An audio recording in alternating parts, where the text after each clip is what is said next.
VGF চালের card বণ্টনকে কেন্দ্র করে নাটোরের বড়াইগ্রাম উপজেলার মাঝগাঁও ইউনিয়ন পরিষদের চেয়ারম্যানকে মারধর ও কার্যালয় ভাঙচুরের ঘটনা ঘটেছে। বৃহস্পতিবার দুপুরে বড়াইগ্রাম উপজেলার মাঝগাঁও ইউনিয়ন পরিষদ কার্যালয়ে এ ঘটনা ঘটে। স্থানীয় সূত্রে জানা গেছে, ঈদ উপলক্ষে প্রধানমন্ত্রীর উপহার হিসেবে 10 কেজি করে বিশেষ ভিজিএফের চাল বিতরণের জন্য তার ইউনিয়নের 2249 জন দুস্থ মানুষের তালিকা তৈরি করা হয়। বৃহস্পতিবার দুপুরে হঠাৎ করে স্থানীয় কিছু ব্যক্তি ইউনিয়ন পরিষদে গিয়ে স্থানীয় সংসদ সদস্য সিদ্দিকুর রহমান পাটোয়ারির নাম ব্যবহার করে বরাদ্দের 50% কার্ডের দাবি করে। চেয়ারম্যান তা দিতে অস্বীকার করলে দুর্বৃত্তরা এলোপাথারি তাকে মারধর ও তার কার্যালয়ে ভাঙচুর করে। খবর পেয়ে পুলিশ ঘটনাস্থলে গেলে দুর্বৃত্তরা পালিয়ে যায়।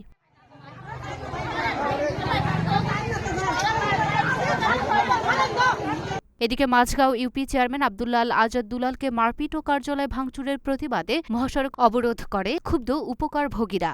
দুপুর 1টা থেকে ক্ষুব্ধ জনতা বনপাড়া হাটিকুমরুল মহাসড়ক অবরোধ করে। দুপুর 1:30টার দিকে পুলিশ গিয়ে হামলাকারীদের আটকের আশ্বাস দিলে অবরোধ তুলে নেয় বিক্ষুব্ধরা। লুনা আফরোজ নিপা, ঢাকা পোস্ট।